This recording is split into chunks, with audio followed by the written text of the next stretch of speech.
All right, one of the final parts of the Footstool after you add your stain is to add a clear coat finish.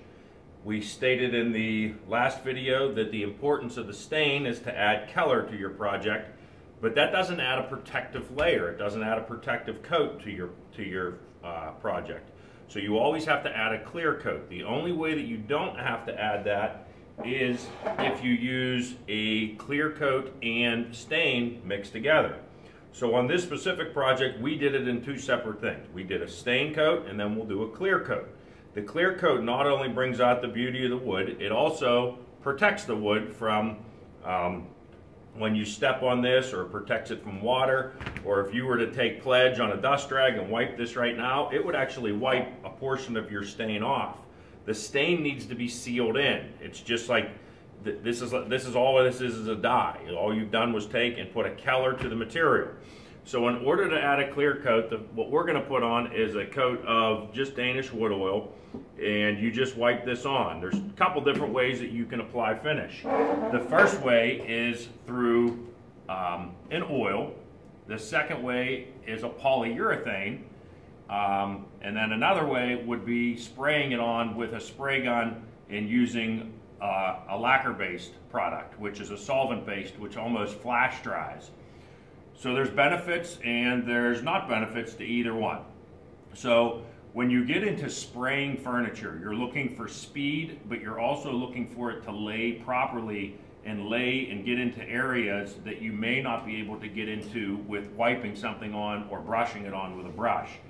The advantages of the polyurethane, which the stuff you either wipe on or the oils, is it builds up probably a thicker layer, and it also offers a little bit more protection to your project. Whereas when you spray something with a spray gun, it doesn't offer that level of protection. And it's two different things, but the benefit of spraying is you can spray a project 3 different times in about an hour to an hour and a half, and that project is done. All you have to do is let it cure for about 24 to 48 hours before you put it to use.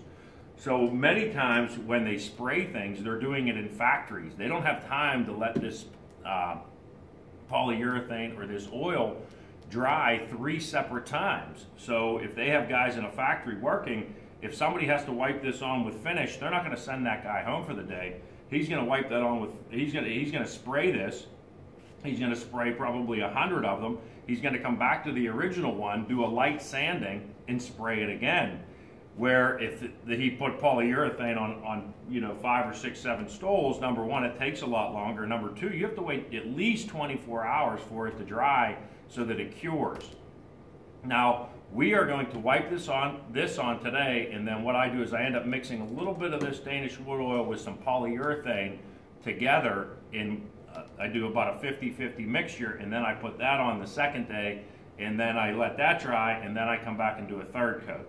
The reason I don't have you spray right off the bat is most of the time you're all getting to this point at the same time. You're all at the place where you have your footstools done and you're all ready to stain. But the spray booth isn't big enough to hold 19 or 20 kids or 15 kids in the spray booth all at one time. So, but we can, throughout the classroom, put different stations so that you can actually wipe this on and everybody can do it at the same time. So the first thing you want to do is you want to get yourself a rag, and that doesn't mean you need a beach towel. You don't need a rag this big. You only need about 6 inches of this, a 6-inch square. So let me get a pair of scissors.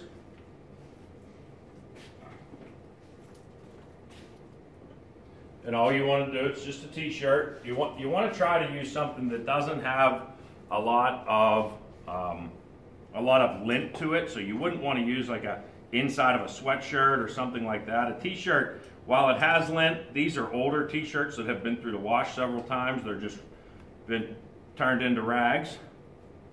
So you're going to cut that. Not that there isn't any lint in it, but there's minimal lint. The best thing to use if you have it is usually an old bed sheet that you can take, and that has a minimal amount of lint to it. You can also brush this on, but oil doesn't brush on real well. Oil is better hand wiped on. So I'm going to put on a pair of gloves. Now you don't It's not a necessity to have gloves on. Oil isn't something that usually gets on your hand and stays on there for the whole day. Usually with this oil, you can usually wash this off with regular soap and water. Now, the same way that we put our stain on, we want to put our finish on. We turn our project upside down. We want to do all the stuff inside, and then the last thing we want to do is do the top, because we don't want to put it on the top and then turn this thing over and lay the top on the cardboard, because this is the part you're going to see. It doesn't matter for the feet, because you're not really going to see the feet. So we're going to take this here, same way you're going to take a little bit like that. You're going to pour a little bit of this on the rag, and you're going to start on the middle, and you're going to wipe it on. The goal, many kids are like, oh, I want my project to be shiny. Well, if you want your project to be shiny, that's fine, but you don't get a shiny project by adding thick coats. The worst thing you can do is put very, very, very thick coats on your project. If you do that, all it's going to do is take longer to dry, and it's going to leave runs, and it's going to, it's just not going to look good. So sometimes I'll walk in and a kid will be putting a finish on, and I'll go over and take a look at it, and it's almost dripping off the project. Well, any of this oil that's left over at the end of the day should actually be wiped off with a dry rag. So if you have it all over the place, you should actually come in and take a rag that hasn't been saturated in the oil and wipe off the heavy areas so that it actually dries for you to put another coat on for tomorrow. Now, once you put the finish on, this finish is not like a lacquer base, so it doesn't flash dry. It's not solvent based, so it doesn't flash dry. The only thing that dries it is just like paint, the air, and that's the only thing that makes it dry. So you want to just make sure you take your time, put it on. You want to make sure that you're going, once you get it on, you want to make sure you're pulling it with the grain so that it doesn't leave big swirl marks and things like that. Remember, you put a lot of time into this Footstool. You don't want to ruin it in 30 seconds. Take your time putting it on. Try to get it on all areas. I did my underneath for now. Remember, this stuff doesn't dry immediately, so once I get a coat on this whole thing, I'm going to go back and just take a look at areas that I just need to pull it a little bit easier or a little softer so that I have a consistent layer across the entire project. And then I'll do the inside of these. And as you see, I'm just kind of wiping it on now, but then what I want to do is I want to go back and pull that finish and pull it with the grain so that it has a nice, even, consistent coat. If you just do this and then let it go, and I'm not sure if you can see this, I'll try to bring it up to the camera. Let me see if you can zoom in.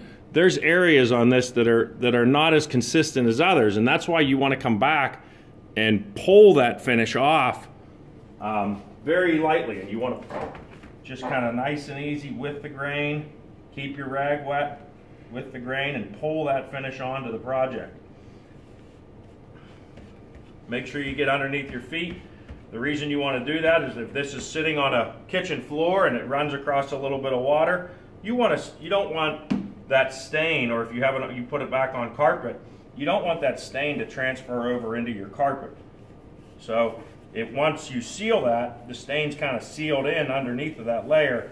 Now over time, that'll wear off, but by then that finish has been on there for quite a while. So I'm going to show you here.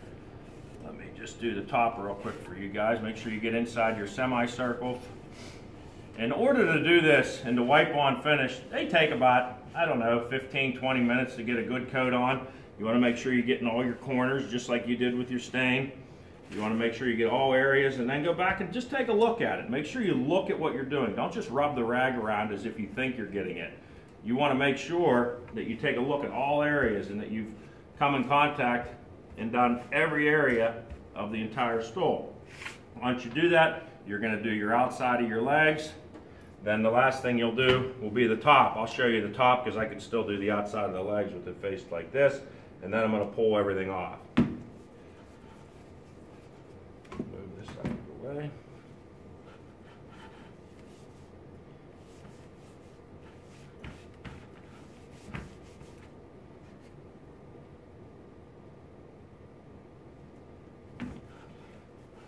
when you're all said and done, the finish should, sometimes I'll come over and there's more finish on the table than there is on the projects.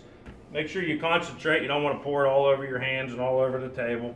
Your goal is to get a nice coat on there, and then nice and even. And then once I kind of smeared it around, then I'm just going to pull it nice and even. Just going to take this here and just pull my rag nice and slow to give a nice, consistent, even coat across the whole project. If there's heavy areas, I'm actually going to take a dry rag. If there's a heavy area, I'll cut an additional piece off. And I can use that to just pull any heavy areas of that finish off of there.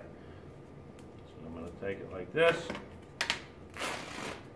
And then I'll take this dry rag and just use it as an applicator, just as it fold it up nice and neat. Don't just get a big ball.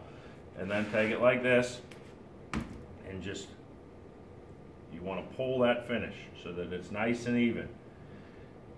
Now, the more of these coats you put on, the shinier it's going to get. But if you have if you have inconsistencies in it, those inconsistencies aren't going to go away. And that's why you want to take this additional time just to make sure that those coats are put on there nice and even.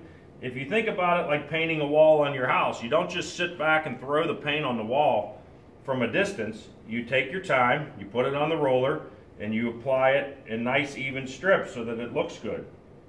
If you just throw it on there and don't pay attention to what it looks like, you're going to take all that time that you just spent on your footstool and it's going to look terrible. So make sure you take your time, put that on like that, make sure you do your edges. I'm going to get my wet rag and do my edges again. But so this is what the stool should look like when you have a nice even coat on the top of it, and you want to do that across the whole thing. So I still have my legs to do. I haven't done those, and you can see this is kind of a doll. I guess you could call it a red or a deep base cherry.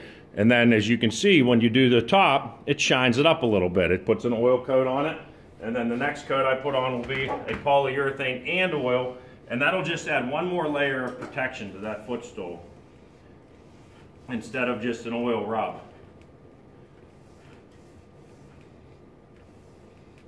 Do my edges.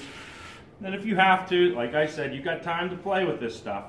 It doesn't dry instantly. It takes about 24 hours, and you have to workable time, which means the time that you have to actually apply the finish is probably about 45 minutes before it starts to tack up a little bit, and then you can't really take a dry rag and put it in there, because all it will do is drag the finish off and make it look terrible.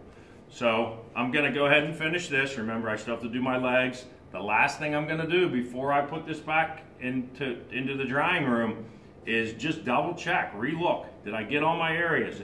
Are there any areas that look heavy? If there are, take your dry rag and just pull those areas off. You're not scrubbing it like you're scrubbing a floor. You're just pulling it off nice and evenly. So that's how you put a finish on. The next day when you come in, what you're going to do is you take two pieces of 220 grit sandpaper. That's your finest grit sandpaper. And you rub the faces together.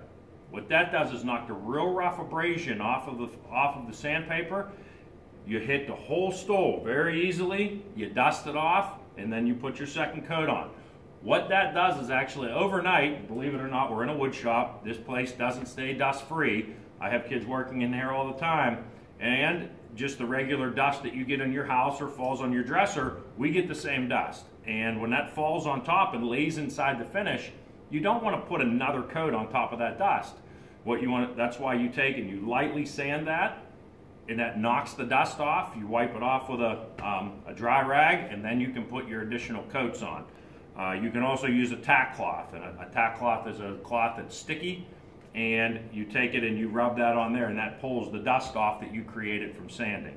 But I'm going to stop you there. I'm going to finish this up, and that's basically the last steps of the footstool before you take it home.